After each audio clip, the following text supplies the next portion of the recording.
India and the outside world, Indians हमेशा से adventurous रहे हैं, तो और सोशल भी रहे हैं, मतलब दूसरों से बहुत अच्छा रिलेशन मेंटेन करते हैं। हड़प्पन्स के टाइम से हम लोग देख रहे हैं दूसरे कंट्री का कॉइन अपने कंट्री में मिलना, मतलब उस कंट्री के साथ कुछ रिलेशन रहा होगा। तो वो सबसे समझ में आता है कि दूसरे कंट्रीज के साथ इंडिया का हमेशा से रिलेशन था।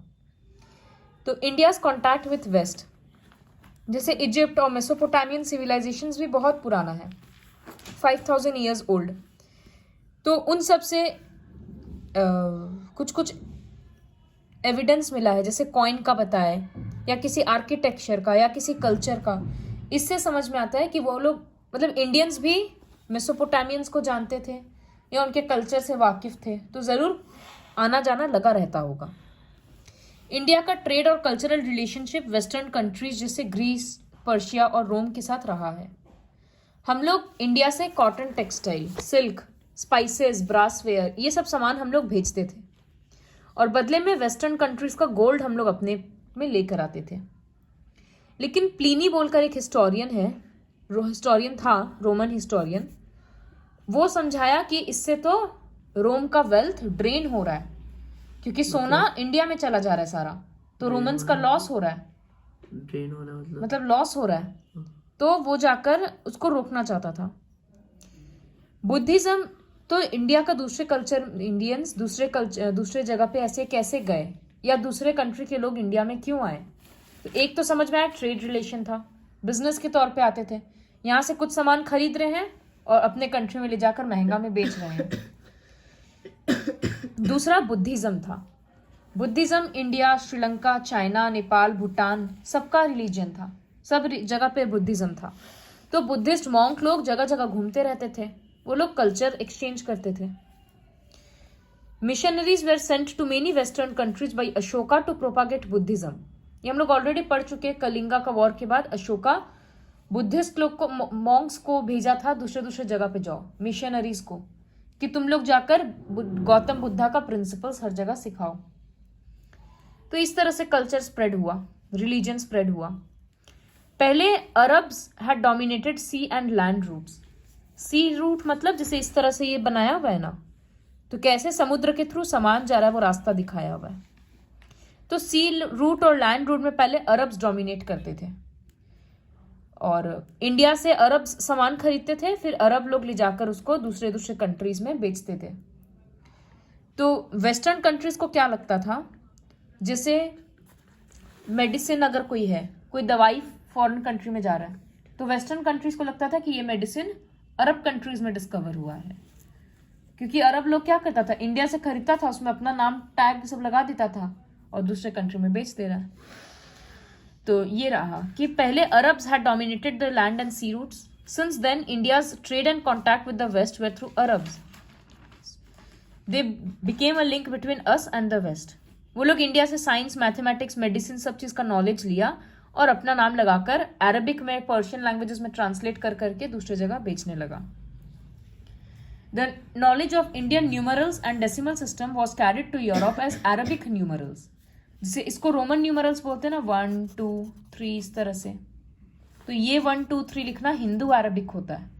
तो एक्चुअली ये इंडियन में था, लेकिन उसको अरब्स लोग अपना बोल दिए, तो अभी भी इसको हिंदू अरबिक न्यूमरल बोलते हैं और इसको रोमन नंबर्स।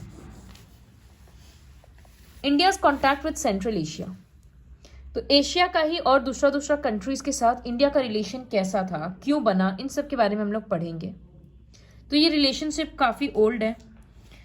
पहाड़ वगैरह क्रॉस कर करके लोग अपना मैसेज लेकर जाता था, रिलीजन स्प्रेड करता था इस तरह से। जैसे अशोक का जो धर्म यात्रा था, धर्म विजय यात्रा, तो वो चलते जा रहा है, लोग भिक्षा मांग मांग के काम चला रहा है और हर जगह ज्ञान का बात कर रहा है, मीटिंग्स कर रहा है, ये सब चीज करते रहता था।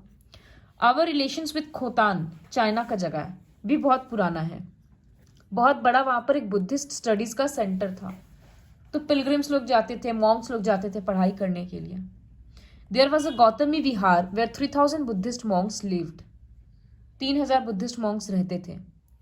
फिर कूची एक इंडियन कल्चर का दूसरा सेंटर है। कूची अफगानिस्तान में है, लेकिन इंडिया का कल्चर वहां से बहुत ज्यादा मिलता जुलता था, क्योंकि वहां के भी लोग बुद्धिज्म फॉलो करते थे। वहां का कितना सारा राजा लोग का नाम भी इंडियंस था, जैसे स्वर्णदेव, पुष्पदेव, ये सब। वो लोग संस्कृत और प्रकृत लैंग्वेज में भी बोलते थे, लिखते थे। तो ये सब तो इंडियन लैंग्वेजेस है, फॉरेन कंट्री में बोला जा रहा है, काम किया जा रहा है, इसका मतलब वहां पर इंडियन कल्चर बहुत ज्यादा है। एक इंडियन प्रिंस का नाम था कुमारजीव, जो बुद्धिज्म सिखाने के कूची में बुद्धिज्म प्रीच करता था, और लेटर वो गुरु बन गया कूची किंग का। कराशाहर, चाइना का Agnidesh and Kashgar were other very important and big centres of Indian culture. मतलब ये सब जगह भी इंडिया का कल्चर बहुत ज्यादा था। संस्कृत और प्रकृत वगैरह का बुक मिला है, जो समझ में आता है कि हाँ वहां पर ये कल्चर था। लॉर्ड गणेश का, कुबेर का, त्रिमुख, ये सब तो इंडियन गॉड्स है, इन सब का मंदिर या मूर्ति वहां पर मिला है। Afghanistan was another great centre of Buddhism. The largest statue of Lord Buddha was at Bamiyan. Bamiyan में लॉर्ड बुद्धा का बहुत बड़ा स्टैचू था, लेकिन अब इसको इस्लामिक फंडामेंटलिस्ट्स, जो इस्लाम के नाम पर आतंकवाद कर रहे हैं ना, तो वो लोग इसको डिस्ट्रॉय कर दिए। 55 मीटर टॉल स्टैचू था। फिर India's contact with Sri Lanka, south east Asia and China. Sri Lanka से कॉन्टैक्ट काफी पुराना है। इंडियंस वहां पर 6th सेंचुरी में रहने के लिए ऐसे काफी बार जाते थे, काफी लोग रहने के लिए शिफ्ट हो जाते थे। बंगाल का रूलर श्रीलंका कॉन्कर किया था और वहां पर सिंगल डायनेस्टी एस्टैब्लिश किया था। अशोका अपना बेटा महेंद्र और डॉटर संघमित्रा को भेजा था वहां जाकर बुद्धिज्म सिखाओ लोगों को। The ruler of Sri Lanka, Tissa, also sent a delegation to meet Ashoka. तो डेलीगेशन मतलब वो अपने कोर्ट का ऐसे बड़ा बड़ा नोबल ऑफिसर्स को भेज रहा था कि जाओ अशोका से मिलो, बात करो, रिलेशंस बढ़ता है इससे। Mahavamsa and Dipavamsa are the main sources of history of our relation with Sri Lanka. India Sri Lanka के बीच रिलेशन ये इस बुक से पता चलता है, इन दोनों बुक से। तो इन सब का कॉमन लिंक क्या देख रहे हैं? बुद्धिज्म। अभी तक सारा कंट्री का देखे ना, बुद्धिज्म ज्यादातर कॉमन लिंक बना है। A Buddhist monk of Sri Lanka, Buddha Ghosha, wrote commentaries on Jatakas. तो जैसे रामायण महाभारत होता है ना, वैसे बुद्धिज्म में जाटकास होता है।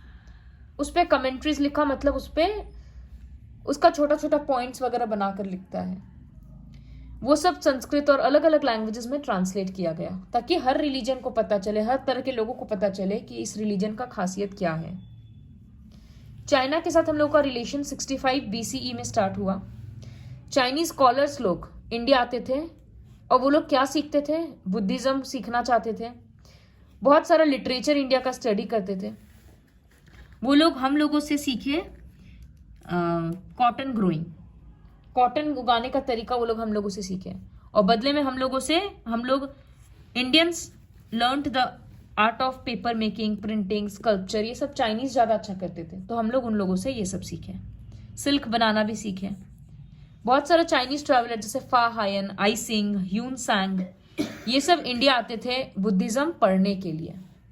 बुद्धिस्ट मॉन्क के साथ रहते थे, बुद्धिस्ट बुक्स पढ़ते थे। जैसे हॉस्टल में जाकर बच्चा पढ़ता है, वैसे ही वो लोग आते थे पढ़ने के लिए। आश्रम में जाकर साधु संत लोग रहता है, वैसे ही वो लोग यहाँ आकर रहते थे। फिर अपने कंट्री में गए, इंडिया का बात बोलेंगे, ऐसे रिलेशन एक्सचेंज होता है, कल्चर एक्सचेंज होता है। फिर साउथ ईस्ट एशियन कंट्रीज के साथ भी रिलेशन काफी पुराना है।